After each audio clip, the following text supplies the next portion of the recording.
I'm Laurie Cardoza-Moore, and this is Focus on Israel.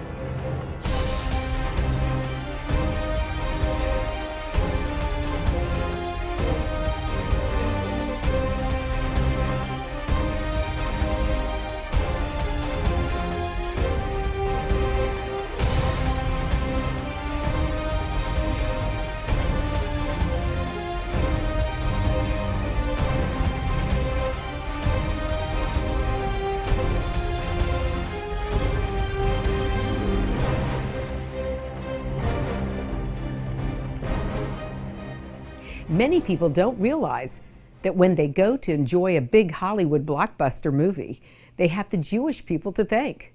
Few realize that the founding fathers of Hollywood were all Jewish immigrants, men from poor and oppressed families who created an industry that painted an America the way they wanted it to be, an America of high ideals, fairness, and equality that only existed on the silver screen. Today on Focus on Israel, you'll learn the true beginnings of America's film industry.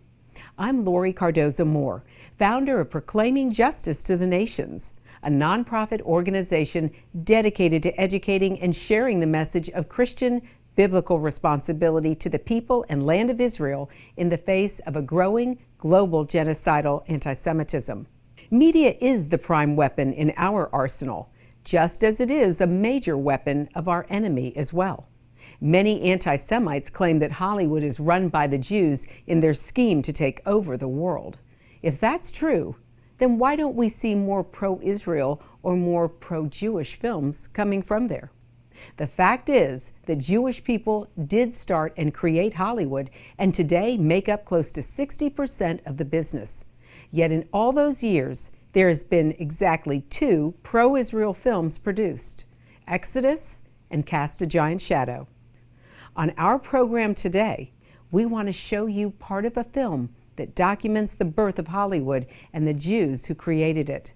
The film Hollywoodism, Jews, Movies, and the American Dream is based in part on Neil Gabler's book, An Empire of Their Own: How Jews Invented Hollywood.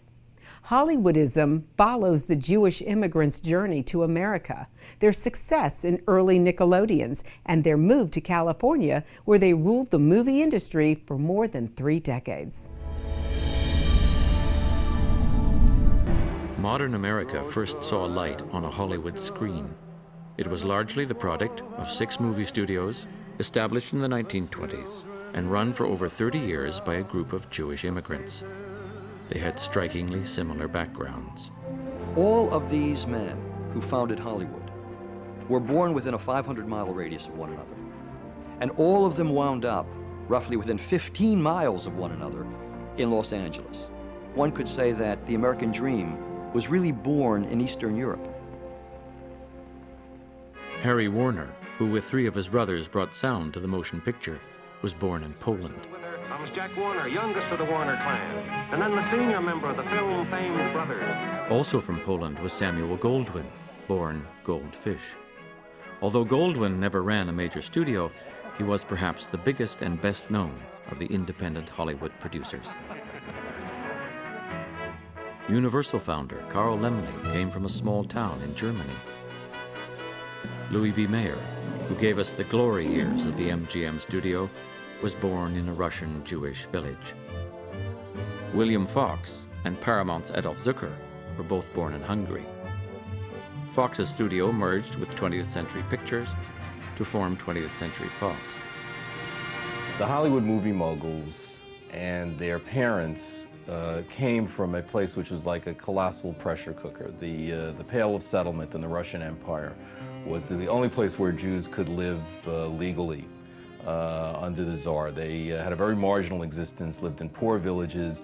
There was a tremendous degree of overpopulation. People were constantly migrating around this area. It really was the equivalent of a sort of huge Indian reservation.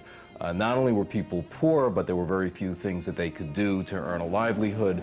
Their neighbors were often violent. There were tremendous constraints on Jewish life and also a real sense of vulnerability. In these villages, religion and life were intertwined. Everyone spoke Yiddish, the Germanic language of the shtetl. These towns were alive with Yiddish songs, storytelling, theater, and humor that would eventually find their way to America. This rich cultural life insulated the shtetl Jews from their misery and the often hostile reality around them. Without warning, death could come crashing down on the defenseless shtetls, reminding the Jews that as a people they were permanent outsiders, vulnerable and powerless. Before the turn of the century, hundreds of thousands died in pogroms, massacres of Jews. This is where the founders of Hollywood came from. This is what they were fleeing and why they came to America. These harrowing experiences are reflected in many Hollywood films. Again and again, images of the rampaging oppressor, of the slaughter of the innocent, and of homes laid waste by fire make their way into American movies. The Jews of Eastern Europe, there were three ways to flee. The first was to stay where you were and participate in some Marxist or socialist movement where you could become part of a labor organization that would in turn create a great regime, a socialist regime in which Jews could be accepted as equals. The vast majority of Jews, 2 million out of 2.5 million, who left Eastern Europe to find their dream, went to America. Among these immigrants were the future founders of the studios. They came with little money and few belongings, but they brought with them a new vision of America. Hollywood was a dream dreamt by Jews who were fleeing a nightmare. The dream with which the Jews came to America was very quickly frustrated. They couldn't get into financial services. They could work for slave wages. They couldn't live in the good neighborhoods. They could live in tenement slums. And it didn't take long before a great number of them began to once again fantasize about what it would really mean to realize the original dream. Any business or profession that was thought to be honorable was in some way or other excluded to Jews, so that they went into businesses that were, in a sense, outside of this system of dominance. Hollywood's future founders quickly distinguished themselves as risk-takers and innovators. The first moguls tended to come from various aspects of the sales business. Dry goods sales, Laemmle was a clothier, Goldwyn was a glove salesman, Adolf Zukor in furs, Louis Selznick in the diamond business. And as they approached the motion picture industry, they approached it not from an engineering point of view, not from technology or machinery, but from how they can distribute a product. At the turn of the century, movies reflected the vision of America shared by Thomas Edison and the other men who invented the film industry. The films presented negative images of hook-nosed Jews, blacks, and others. Independently of each other, the Warner Brothers, Zukor, Goldwyn, Lasky, and Laemmle began exhibiting the short films produced by the Edison men. They upgraded their theaters and sought ways to attract the middle class. Adolf Zukor believed that to attract the middle class, one had to change not just the theaters, but the films. Carl Laemmle and the other Jewish exhibitors began producing their own films. Edison decided that the Jews had overstepped their bounds. To shut them out in 1908, he organized a producers' trust that declared a monopoly on film production in America. But in 1912, to escape Edison and the goons he sent to enforce his control of the industry, the future moguls headed west to the orange groves of California. California was a raw social environment. And although there was a social system in place, it was nowhere near as sophisticated and nowhere near as entrenched as the social hierarchy in Boston or New York or even Chicago, where these moguls came from. So coming to California, they realized that they could create their own social environment. In 1915, Carl Laemmle had decided to open a very large plant in the valley north of Hollywood, which they called Universal City, and they got themselves a postal designation for Universal City with its own mayor and its own police force. This was, the first movie-making city in the world. Following Laemmle by 1920, Harry Cohen, Zukor, Goldwyn, Fox, and Mayer, had set up their own studios. I'm not sure that there was an, quote, American dream before the Jews came to Hollywood. You didn't have what we have today, which is a popular culture that creates dreams. That's a dream factory. Once the studios were in place, the Jewish moguls produced hundreds of feature-length films each year.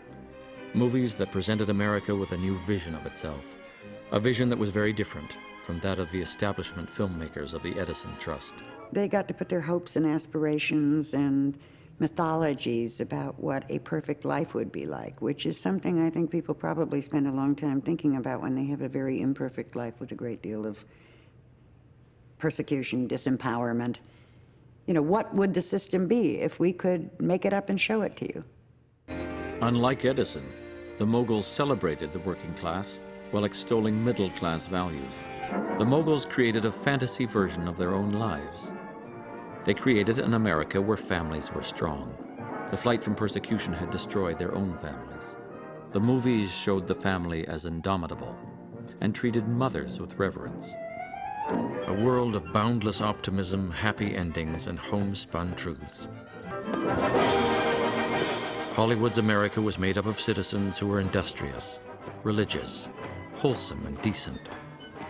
And although they were of different classes and ethnicities, they were knitted together by a larger, almost spiritual sense of family. The moguls created the images, the icons, and the visual forms that we identify with the American way of life. This month marks the 70th anniversary of the historic Declaration of the State of Israel. God's sovereign hand can be seen all over this land. Included in the celebrations is the opening of the American Embassy right here in Jerusalem. In honor of this celebration, PJTN is offering a special 70th anniversary package, which includes a captivating new book and an award-winning DVD. Israel Rising is a unique visual story of Israel's miraculous journey from unforgiving desert to thriving nation. Thousands of years ago, the prophet Ezekiel foretold a future time in which the arid land of Israel would come alive for its people. Now this breathtaking book documents the fulfillment of this vision, as rarely seen photographs from the 1880s to the 1940s are juxtaposed with recent photos of the same locations.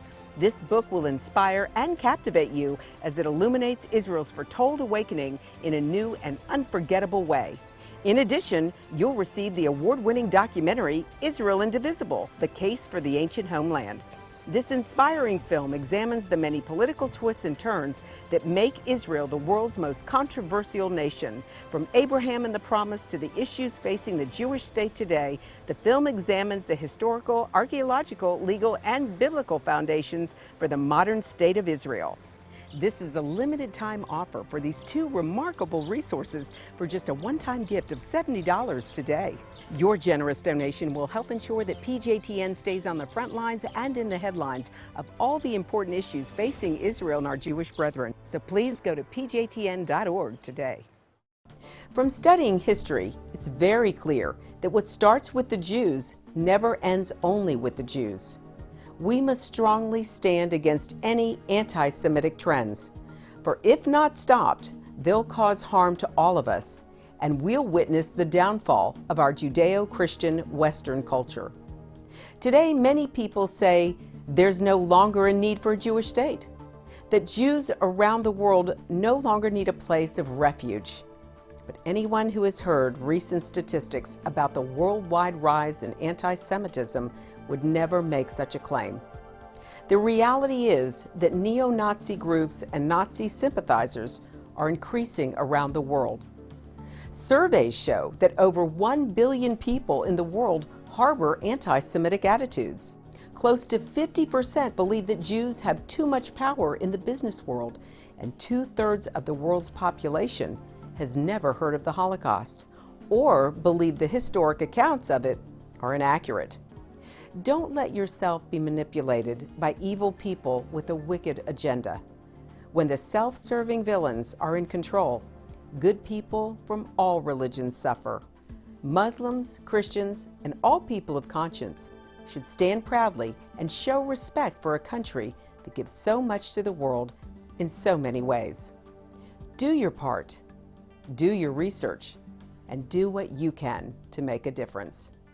Because what happens in Israel does affect us all. This is not just a Jewish or just an Israeli problem.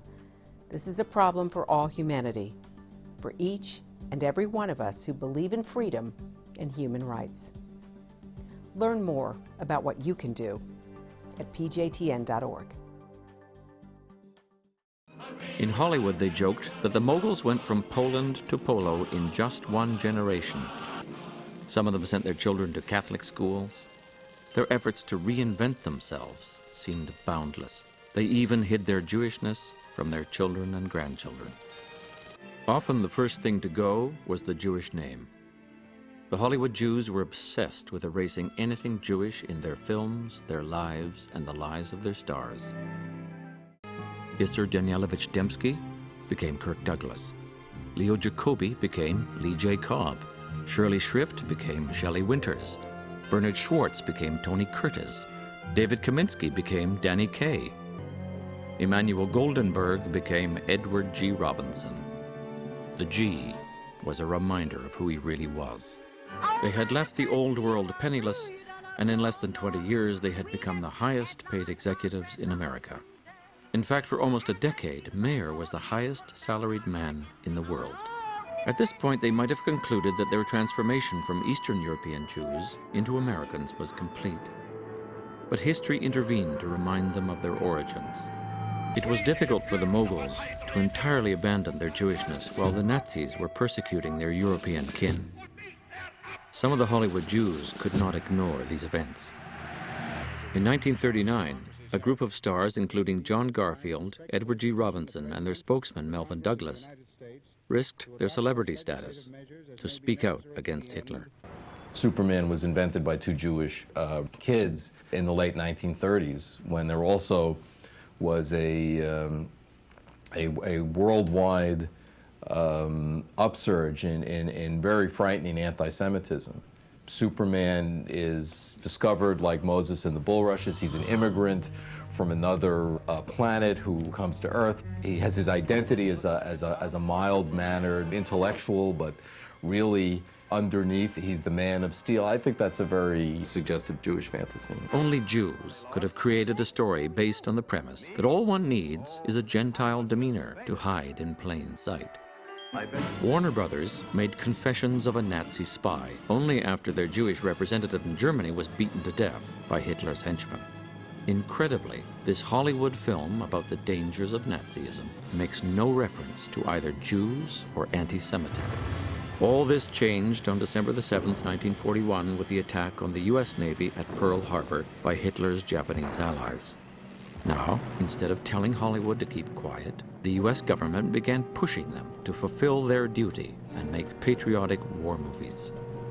It's a wonderful time for the Hollywood Jews. I mean, here were a group of Jews who had spent their lives seeking legitimacy and seeking to be embraced by America. And World War II finally affords them that opportunity to be embraced officially. They are now real patriots. The movies were a tremendous propagandistic tool during this time.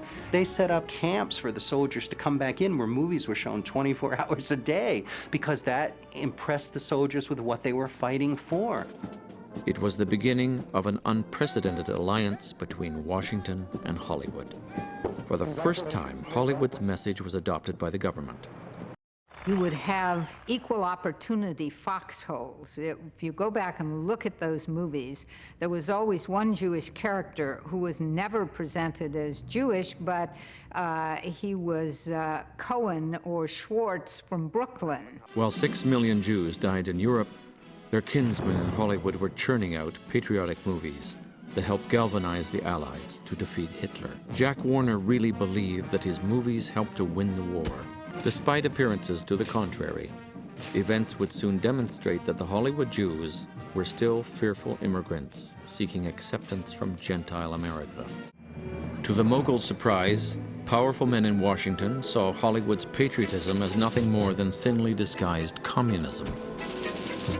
Now, at the height of their success, the Hollywood Jews watched their dream fall apart. there became an identification in people's minds with the things that went together: intellectuals, Jews, Russians, communists. If you look back at any of the depictions of what communists were, all of these things kind of get merged together in the public imagination. The chairman of the committee, at the time that it initiated its investigation of Hollywood, was a vicious anti-Semite from Mississippi by the name of John Rankin. And Rankin said on the floor of Congress that communism is the most dangerous influence in the world today. I am talking about the communism of Leon Trotsky. Of course, he mentions a Jew, that is based upon hatred for Christianity. You know that communism. Remember that communism and Christianity can never live in the same atmosphere. Communism is older than Christianity. This is a revision of history, since Karl Marx, to most people's knowledge, is the one who created communism. But this communism, which is clearly a euphemism for Judaism, is older than Christianity. It is the curse of the ages. It hounded and persecuted the Savior during his earthly ministry, inspired his crucifixion, derided him in his dying agony, and then gambled for his garments at the foot of the cross. The way the Moguls buckled was the Cossacks are coming again. They were unsure of their status. To appease HUAC, the Moguls instituted a blacklist of studio talent. Years before, they had fled European anti-Semitism. But now in America, they became collaborators, helping anti-Semites rid Hollywood of Jewish intellectuals. Like the Wizard of Oz, having been exposed as fearful refugees fleeing from themselves, they couldn't go on pretending to be Moguls. The Moguls are gone, but their vision survives. The America of Edison and Rankin has given way to an alien ideology. It isn't the communism or Judaism that the Gentile elite once feared. It's Americanism, as defined by Hollywood. The icons endure. The little guy fighting the odds, the pogrom imagery, the desperate desire to survive, and the various races assimilating to create the ultimate happy ending. A white middle-class president articulating the Jewish experience writ large. A new global religion, Hollywoodism. Perhaps it's fate that today is the 4th of July, and you will once again be fighting for our freedom. Not from tyranny, oppression, or persecution, but from annihilation. We're fighting for our right to live, to exist. And should we win the day, the 4th of July will no longer be known as an American holiday, but as the day when the world declared in one voice, we will not go quietly into the night. We will not vanish without a fight. We're going to live on. We're going to survive. Today, we celebrate our Independence Day.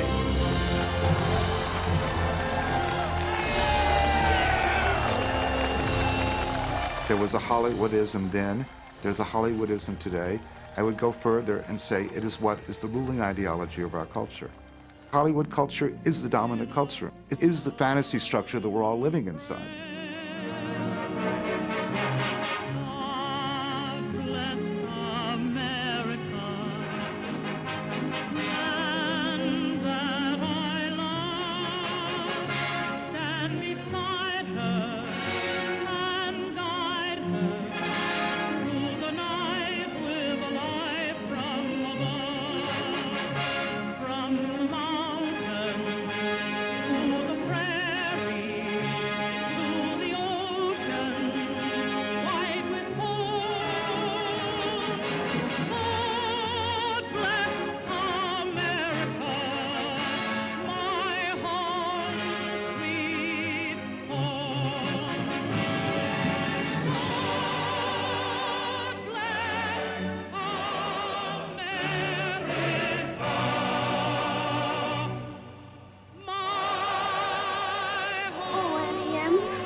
time.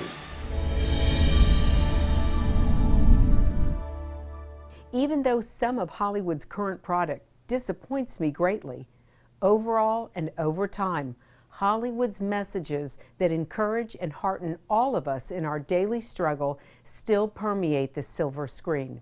And we have our Jewish brethren to thank for those moments of celluloid inspiration. That's our program for today. And I want you to know we appreciate hearing from you. Please send your comments and questions to comments@pjtn.org. The time to take a stand is now. Be a leader in your community and in your church. One person can make a difference. Get involved with and support pro-Israel organizations such as PJTN. Call your senators, congressmen, the White House.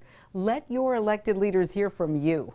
Visit our website to learn more. Sign up to receive free action alerts and order our films to share with family and friends. Please encourage everyone you know to tune in and become informed. We'll see you next time on Focus on Israel. To support this program, send your tax-deductible gift to Proclaiming Justice to the Nations, P.O. Box 682711, Franklin, Tennessee 37068. You can also support PJTN online. Visit pjtn.org or call 1-877-873-9020. Anti-Semitism has reached epic proportions, and Israel is now surrounded by nations who seek its destruction. For Israel to lose just one battle would mean losing everything. As Christians, it is our biblical responsibility to stand with our Jewish brethren and Israel. PJTN needs your help to reach more Christians with this urgent message. Please visit our website to become a member today and order our award-winning documentaries. You must decide that you won't be silent. Sign up now at pjtn.org. God bless you and thank you for your support and prayers. Focus on Israel is now available on DVD. Each program DVD contains a wealth of bonus materials, including the premier program that started it all, Focus on Israel, program number 1.